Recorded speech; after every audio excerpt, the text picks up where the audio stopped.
Wait, But is it the real camera What video? camera are you using now? Real camera. Damn, Elgato We are Cam still Link. awaiting the That's match. the Real camera. camera. You know we want that. All right, I know. No more teasing. This is the video where I explain how I have such a crispy webcam ran into my computer without being much bigger than a real webcam, or really, preventing me from using my normal cameras, my GA7s or anything like that, and still have it look so nice. We're gonna get to this. So I'm always trying to improve my tutorials, improve the production value of my videos, and in that, I wanted to improve video quality. A lot of my videos are desktop-focused tutorials wherein I'm sitting here at the computer and still talking to you guys, and I still wanted that facial aspect to it, and webcams just aren't cutting it anymore, so I needed a better solution. Now, this isn't 100% the best representation. I'm still getting the recording space set up here in our new apartment. As many of you know, I just recently moved and we're still setting up the desk and things like that, but I do have the camera set up here and a basic light, not the same lighting I had at the old place just yet. But we have the main setup going here, and I want to just showcase what we have going. So the camera of choice here is the Zcam E1. This is not necessarily a requirement for this setup. You can use any webcam with clean, or any camera rather, with clean HDMI out. I was previously using my Panasonic G7 with a lens on it and hooked up here as well. But this is the Zcam E1. This is a camera that was actually started as a Kickstarter campaign for a affordable, small, interchangeable lens camera, which turned into a much bigger project. And the final release price, or the original release price rather, wound up being $700, which is a lot, and I would never recommend, honestly, spending $700 on this camera. But you can pick it up for under $300, at which point it makes it a strong competitor to the Panasonic G7 just for average YouTuber use, and especially if you're putting it up, in a tight place where you need a small camera body and just leave it alone, such as for a webcam. It's perfect. It's super lightweight. It actually weighs in a size smaller than the lens I have on it, and it has clean HDMI out and DC power. That's included in the box. Pretty freaking cool. So attached to the front of it, it is a micro four thirds mount and a mirrorless sensor setup, and so I have a Samyang 12mm f1.2, I believe, aperture lens, which is a manual focus lens that I just have thrown on the front here. I usually shoot with a Rokinon 12mm t2.2 lens on my main G7, which is what I used to use when I had my G7 mounted up as a webcam. But of course, I didn't want my main lens tied up either. That would defeat the point of the setup. So I got a cheaper Samyang lens. Still a really good lens, still really sharp. I would use it on my G7 if I needed it as well. Looks pretty good. Keeps a nice wide angle that keeps, enough of the back, gets that nice wide angle effect without being too fisheye, which is this 7mm lens I have here, or 7.5mm. Doesn't have the fisheye effect. This is just wide angle, looks really nice, and it's got a wide aperture so it can get shallow depth of field with my big old backdrop back there, let in a lot of light because this is a low light situation, and stays very sharp. I do have a little too much of a shadow here. I have a window open trying to light up this eye, but this light, just only having a single light source here, gets a little complicated. But overall, it looks nice. The sensor doesn't have a ton of noise, and the key features here, actually there's 3 key features, one of which you might not expect to be important. It has raw HDMI out it has clean HDMI out, I should say. Clean HDMI out via mini HDMI, so still not as good as full-fledged HDMI, but not as breakable as micro HDMI. Has DC power jack. Unfortunately, it's not USB, but it is just a straight power jack that it includes in the box, so you can keep it running off that. No batteries required. Thirdly, it's controllable via your smartphone, which is huge because it does not have a flip-out screen due to its size, which means if you need to change any settings, you need to pull it off the mount, mess with it, do a lot of complicated stuff that I frankly will never want to do. So instead, you connect to the phone's Wi-Fi on your phone, and I'm going to do that here, and you can start changing settings. Now, I'm actually going to use this here because currently what you're seeing is me in 1080p 30 FPS. The HDMI out is limited to 1080p 60, 50, or 30, or below. But it can't do the high frame rate modes or the 4K modes, which I'll touch on in a minute, out via the HDMI, which kind of sucks, but it's fine. I keep it on the 1080p 30 mode. I feel like, especially for the lighting that I have, this is the best look. It's super sharp, the noise in the backdrop is low, the lighting is clean and clear. If I kick it up to 1080p 60, since I have it set to a 180 degree shutter angle, Did that just get wider?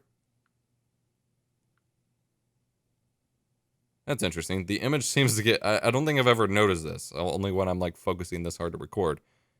It gets a little bit wider when you set it to 1080p 60 mode. I'm not sure why that is.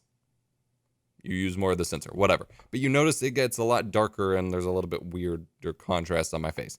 For filming and stuff, you want a 180-degree shutter angle, which means going from 30 FPS to 60 FPS is essentially double the shutter speed, which means it needs more light. It's a lot darker. And of course, I can come in here and crank up the ISO to match because I'm already at the widest aperture. But then you start to get a little bit more noisy and it just doesn't look great. I prefer the 30 FPS mode, and I've had complaints in the past about having 60 FPS face cam anyway. So I can just set that back here to 1080p 30, which apparently... Oh, that's a 4x3 mode. That's 1440p 30. It has a few different modes here. So actually, we can go ahead and run through that. I mentioned before, the HDMI out can only do 1080p 60, 50, 30, and below. But it actually supports quite a few things. So we saw 1080p 60 and 30. This is 1440p 30 in 4x3, and it can do 24 FPS variants as well. This is 1920p 30 in a 1x1 mode. Kind of interesting.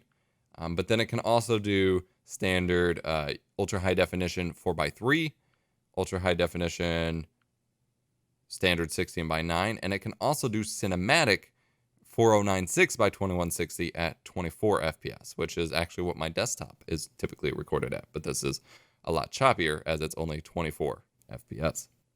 Now, if you go down to 720p 60 and below, you do have for some options a 120 frames per second mode, and then 720p can actually do 240 FPS.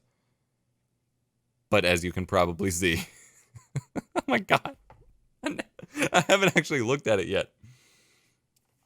It don't look good. I'm gonna turn that off right now. That looks horrible. Oh my God. Okay. Let's that's not the right option either. Back here. This looks a lot better. All right. Whew, that 60 or that 240 FPS did not look good. To me, this is the best balance of quality. I showed you some options there, so of course you can judge for yourself. Now, as far as how this is being connected and everything, I have it mounted via a wall mount whose brand name I keep forgetting, but I will have linked in the video description. It is like super cheap. Well, it's not super cheap. It's cheap for production gear, and it just screws in via a few screws into my wall. It is super sturdy. If I like shake the camera, you're gonna see a little shake, but it's fine. It's fully pivotable. It's got two different arms there, so you can adjust the angle and the height and do all sorts of crazy stuff with it. It's made for CCTV cameras. And then I have an Arca Swiss quick release system set up. That's what I use for all of my cameras. So there's a plate on the wall mount that just stays there, period. And then if I need to move the camera, I can unscrew the release, pull the camera off, put it back on really quickly. No spinning or craziness required. Then to run it to my computer, I of course have a capture card set up, which for this specific situation, I'm using the Elgato Cam Link. I typically use the Magewell XI100DUSB thingy more often than the Cam Link, at least I used to. But ever since I moved, I'm having issues with the Magewell being detected in OBS. It works fine on Windows Camera, but OBS, it's not working. I don't know what's going on there. So I'm running the Elgato Cam Link, which again, just ran in 1080p 60 Hertz, even though I'm doing a 1080p 30 signal. And I just throw it on my timeline. And since the Elgato Cam Link is a UVC capable capture card, that means it works fine in Discord, in OBS, in Windows Camera app, in Skype, anything that detects a webcam or capture device at all. Gonna work pretty good. It's gonna be pretty awesome. And of course, I just have my RE20 on a mic arm here that runs behind my monitor. Pretty fluent setup for the ultimate webcam. And of course, you can upgrade cameras or whatever you need to as you see fit. But for me, this is the best webcam setup. I leave it plugged in on wall power. The camera doesn't get too hot. It doesn't like overheat or burn you or anything, but it does get a little toasty. And so for that, I do turn it off when I'm not using it, but that doesn't reset the settings or anything if you're on manual. So I just turn it off and back on when I need to. Quick note, I mentioned I have a manual focus glass. Yes, you can use an autofocus lens with this, but it only does continuous autofocus while it's recording in the camera. It records the micro SD, by the way. So if you're just trying to use it like this, not gonna work. I also forgot to mention, if you do purchase this camera, which I purchased for about $250, which was a great deal, The firmware that comes on it is probably trash. Again, this was a Kickstarter project, which means it was improved over time. The firmware that ships with it is completely useless. I was this close to returning the camera until my buddy Steven, who showed me this camera in the first place and everything, wanted to make sure I updated the firmware and checked it out. The new firmware is pretty great. They do a lot with it here. If you're interested in more from the Zcam line, they do have a Zcam E2 in the works that I think I've actually secured a slot to review for you guys actually in June, so very soon, I hope. It is not a sequel to this per se. Instead, they're taking on the cinema camera industry. So they are heavily I'm in one of their Facebook groups where they're talking about updates and stuff. They are going after the FS7s, the C100s, the Reds. They are making a full-fledged cinema camera that can do high res, can do high frame rates, can do RAW. They're trying to do ProRes RAW if they can, which they can't confirm because of licenses right now. Like, they are putting so much into it. It has built-in streaming via streaming protocols as well as HDMI out. I think they're doing SDI, XLR analog input. There's a lot. They're kicking butt with this camera. It's going to be about the price of a GH5, but it might actually have a lot better value than the GH5. And they're constantly polling everybody who's in the group to see which features are most important and what they should work on and show design concepts and things like that. So link to that Facebook group will also be in the description down below. And hopefully I will get a review unit for you all so I can throw that your way and check it out and maybe have a cinema camera for my studio here, which would be amazing, especially for that price. So thank you so much for watching. Sorry I teased you guys for so long about this setup. It is pretty simple, which is why I didn't see it as a huge priority, but I did want to share what I found to work best for me so far, and I'm going to be using this indefinitely. Like I said, I need to figure out lighting in this new studio because I don't have the same kind of lighting space, but I am excited to get to work using it.